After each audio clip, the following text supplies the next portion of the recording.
Para quem já nos acompanha, sabe, e é hábito estar aqui conosco, sabe que estamos a estudar o Livro dos Espíritos. Para quem vem pela primeira vez, fica com essa indicação. Estamos no capítulo 4 e o capítulo 4 vai falar do princípio vital, vai analisar questões referentes aos seres orgânicos e inorgânicos, à vida e à morte, à inteligência e ao instinto, coisas que têm a ver, no fundo, com a vida. Lembrar que o Livro dos Espíritos ele foi publicado em 18 de abril de 1857, portanto está quase a fazer anos, e neste livro nós encontramos os princípios da doutrina espírita. Portanto, encontramos todos os ensinamentos que os espíritos superiores nos trouxeram a partir de diversos médiuns sobre a imortalidade da alma, a natureza dos espíritos e as suas relações com os homens, as leis morais, a vida atual e a vida futura e o futuro da humanidade. Então, são coisas por demais importantes que a qualquer um de nós, com certeza, compete saber. E começamos pelos seres orgânicos e inorgânicos. Diz Allan Kardec, o digníssimo codificador da nossa doutrina, porque sendo os ensinamentos da doutrina espírita dos espíritos, sendo ensinamentos vindos do mundo espiritual, foi Allan Kardec o codificador da doutrina, aquele que, tendo recebido todas as orientações espirituais, as organizou de tal forma que para nós é simples ler e refletir, estudar, ponderar sobre tudo aquilo que nos dizem. Então, seres orgânicos e inorgânicos. Os seres orgânicos são os que têm em si uma fonte de atividade íntima que lhes dá vida. Nós aprendemos, são aqueles que são os seres vivos, não é? Nascem, crescem, reproduzem-se por si mesmos e morrem. São providos de órgãos especiais para a execução dos diferentes atos da vida. Órgãos esses apropriados às necessidades que a conservação própria lhes impõe. Então, cada um dos seres vivos, ele tem órgãos, como nós todos temos essa consciência, para executar as diferentes funções da vida. O homem, diferente e mais, com certeza, algumas coisas diferentes dos animais, os animais das plantas. Nessa classe estão compreendidos os homens, os animais e as plantas. Seres inorgânicos são todos os que carecem de vitalidade, de movimento próprios e que se formam apenas pela agregação da matéria. Tais são os minerais, a água, o ar, etc. Simples até aqui, não é? Mas coloca-se a seguinte questão aos espíritos, questão número 60.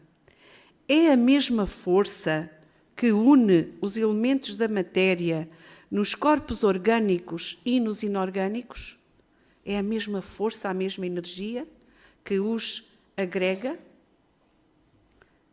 E os espíritos respondem, sim, a lei de atração é a mesma para todos.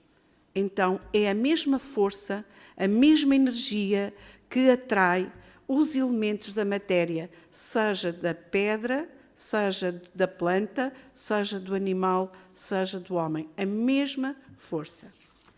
Mas, buscando em Miramês uma maior compreensão disto, nós vamos encontrar que há muitos seres na natureza, mas eles existem, todos eles, com a mesma força espiritual de Deus. Portanto, é sempre a mesma força que atua sobre todos os seres. Todos os seres da Terra, todos os animais e mesmo as plantas, começaram há milhões de anos como seres unicelulares. Isto também nos diz a ciência, não é assim? Para depois serem transformados em formas variadas pelas mãos invisíveis dos benfeitores da eternidade, espíritos angélicos que se ocupam com o despertamento dos dons que dormem nos animais, nos homens e na natureza. Então, aqui uma informação preciosa que nós às vezes não damos conta. Tudo se passa à frente dos nossos olhos, mas nós ainda não temos olhos de ver, como dizia Jesus. Então, os seres inorgânicos, nós dizemos que são aqueles que não têm movimento próprio. No entanto, Miramês nos diz, esses seres têm uma grande atividade interna. A vida no seu interior é sobremaneira grandiosa, dirigida igualmente por leis espirituais que regulam e fazem crescer todas as criações de Deus. Então, nós a compreender que a matéria, ela essencialmente é a mesma, provém toda da mesma fonte e, com certeza, consoante o desenvolvimento, a progressão, as diferentes formas, tudo aquilo que está na vontade de Deus, pelas mãos angélicas, pela espiritualidade superior, tudo se vai, pela sua ação, tudo se vai transformando. E perguntam, mas porquê é que nós não compreendemos? Nós estamos aqui na escola, na hora de abrir a nossa mente e o nosso coração a novos conhecimentos, a nova forma de entender a vida. Deus não fez nada escondido, diz Miramês. Nós é que não temos qualidades para assimilar as verdades estabelecidas pelas leis do Criador. Porém, a maturidade nos confere os meios de descobrir segredos escondidos desde o princípio. Então, tudo vem a seu tempo.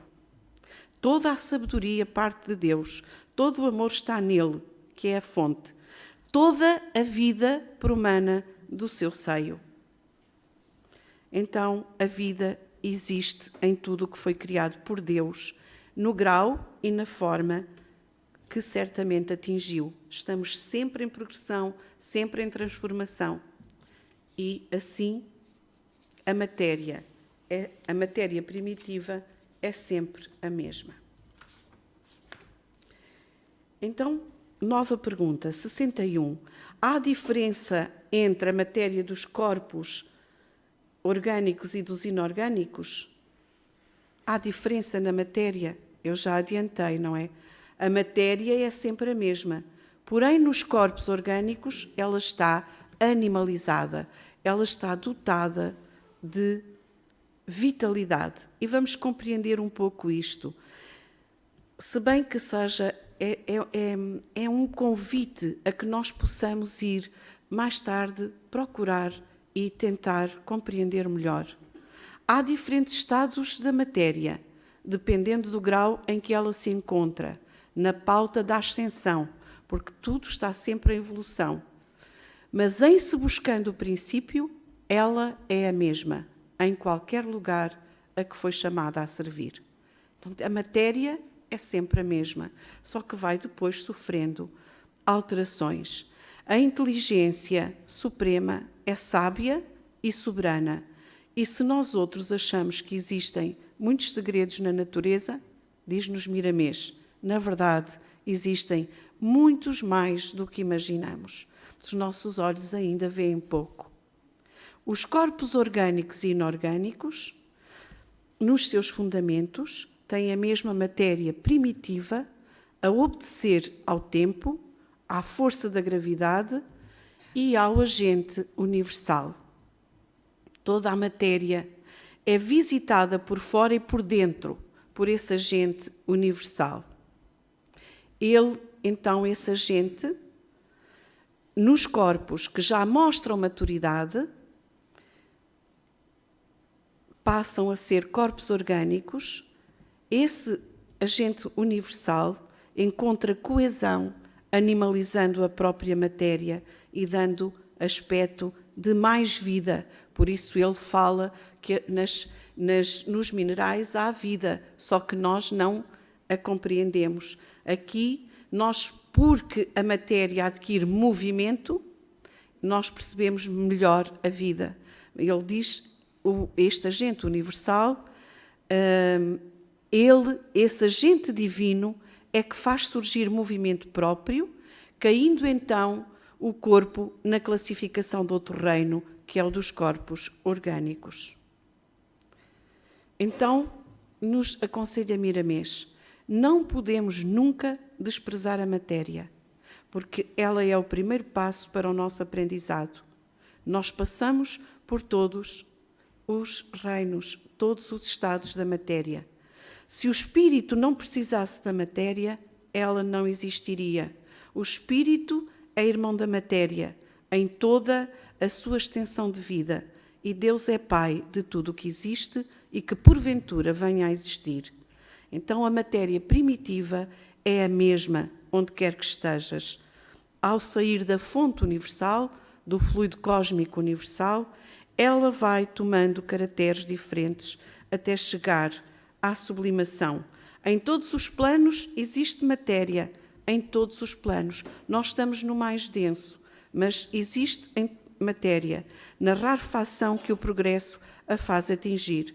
Então, nós não podemos separar a matéria do espírito em nenhuma circunstância, como não podemos nos separar da fonte da vida que nos gerou. Deus é Deus de tudo e de todos.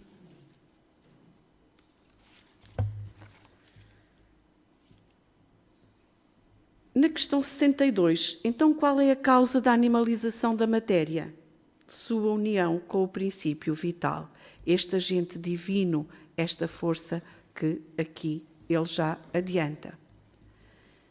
Sua união com o princípio vital. O agente divino interpenetra tudo.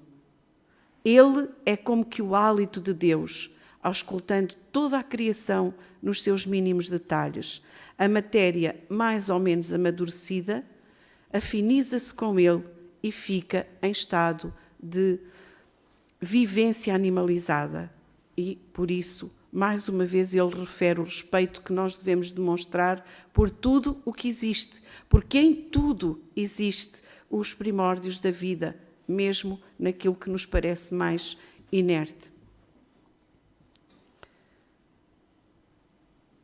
E chama aqui a nossa atenção para o nosso codificador, Miramês. Sublinhei porque ele nos diz que Allan Kardec, naquela altura, no século XIX, na sua razão profunda, ele viu nos ensinamentos dos espíritos um novo mundo a abrir-se para a religião, para a ciência e certamente para a filosofia. Já passaram mais de 160 anos e nós ainda tardamos a compreender isto.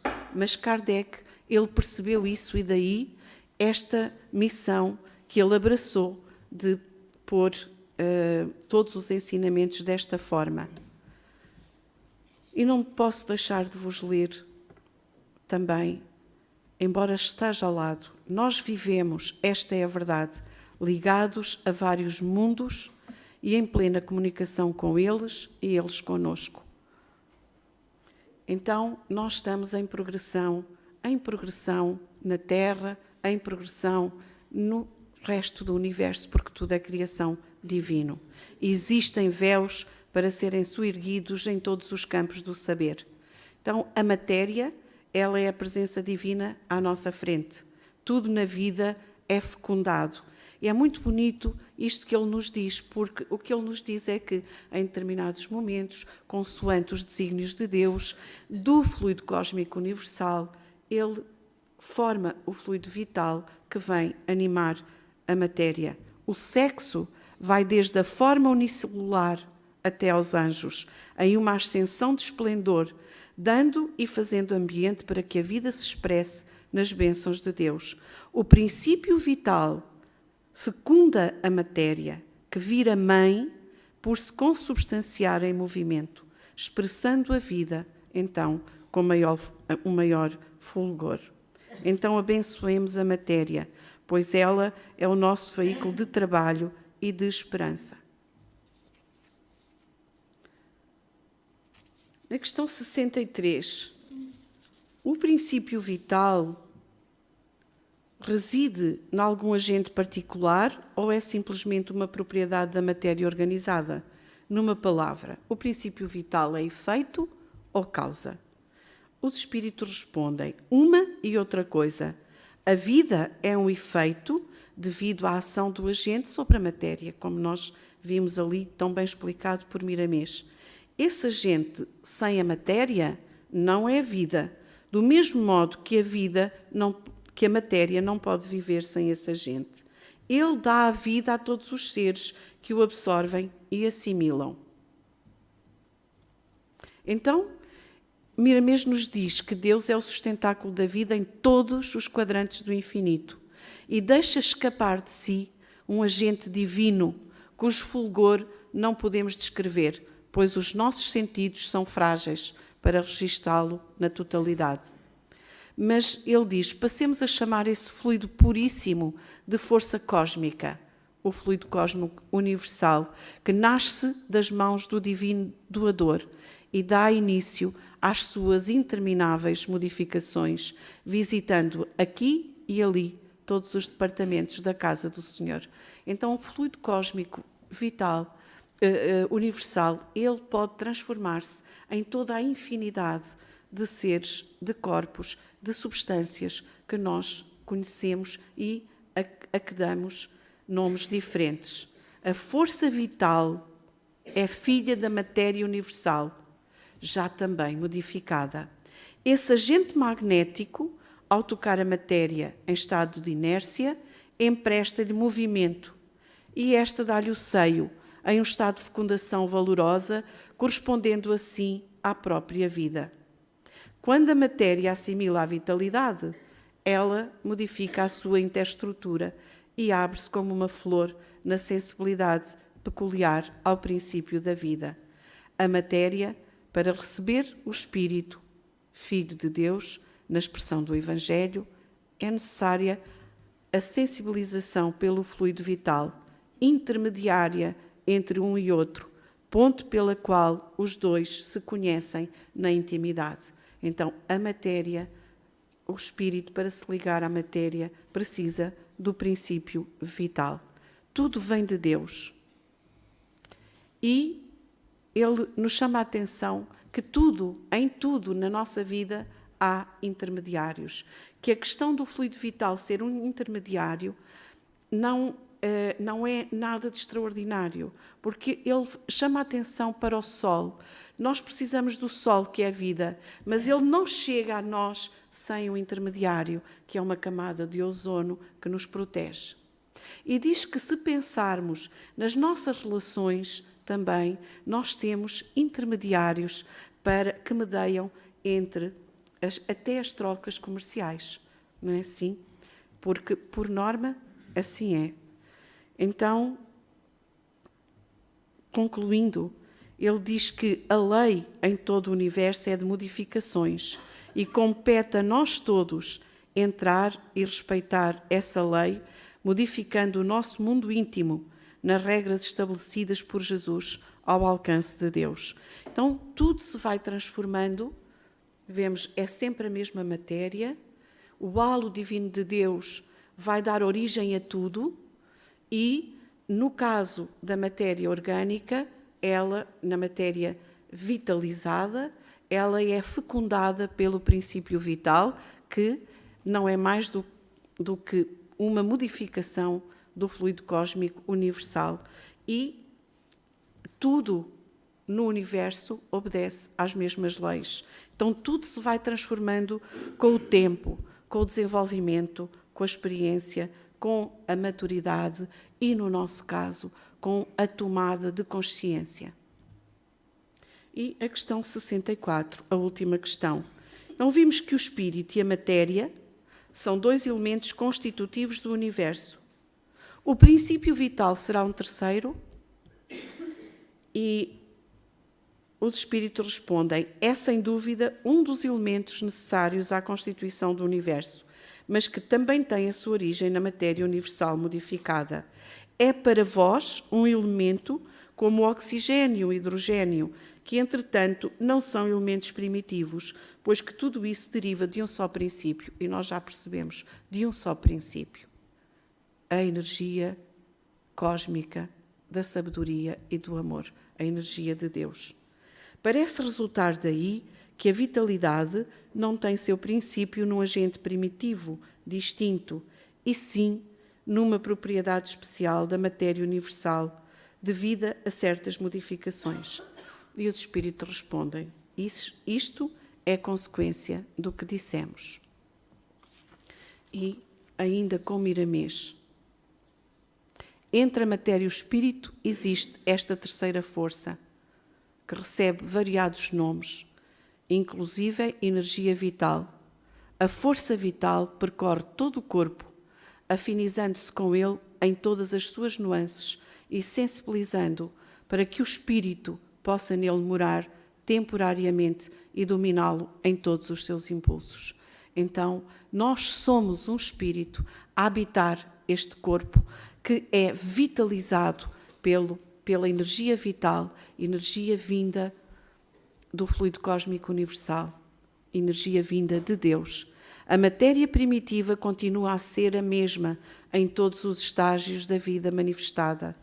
As diferenças são processos criados pela natureza de conformidade com o anseio do ser na sua ascensão para Deus. A força vital é um agente divino na divina extensão do universo, filha do fluido cósmico, que nasce nas mudanças de vibrações ideada pelo grande soberano. Por trás de todas as mudanças de comportamento da energia divina, operam as mãos dos engenheiros siderais, espíritos altamente evoluídos, encarregados na co-criação do Senhor de todos os mundos. E daí nós tantas vezes ouvirmos aqui falar de Jesus que acompanha a Terra desde o momento da sua criação. Então, a terceira força, o princípio vital, o elo que une a matéria ao espírito. A vida é uma sublimidade.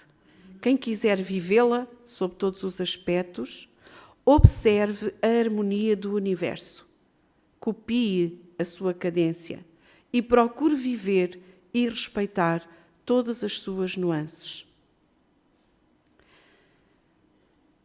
Quem fugir das normas da natureza divina criará situações de difícil solução em todos os seus caminhos.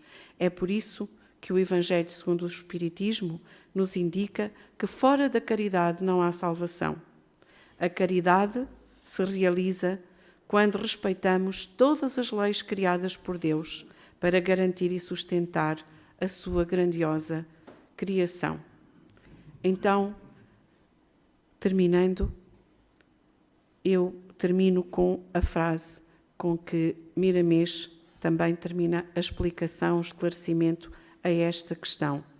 A felicidade, meus irmãos, a nossa felicidade tem raízes na obediência. A obediência às leis divinas. E nós todos podemos compreender que ainda somos filhos muito desobedientes às leis do Pai. Leis de amor, leis de bondade, leis de misericórdia. Então a felicidade tem raízes na obediência, que é filha do amor. Quando todos nós formos com o nosso desenvolvimento, com a nossa conscientização de quem somos e aquilo que nos é ofertado em cada momento da nossa vida, quando nós formos abrindo a nossa mente e o nosso coração para as leis divinas, as leis de amor, nós vamos compreendendo que, com certeza, caminhamos para a felicidade que tanto ambicionamos cada um de nós, porque queremos ser felizes, queremos ser alegres, queremos ser amorosos até, e isso não fazemos com a mudança dos outros, fazemos com a nossa própria mudança, com a nossa própria tomada de consciência. Digo-vos, porque tanto tempo, digo-vos eu aqui com simplicidade, que tanto tempo já esperei que o mundo se mudasse, para que eu fosse feliz, para compreender que cada um de nós, pode ir mudando o seu mundo para ajudar o mundo a ser melhor.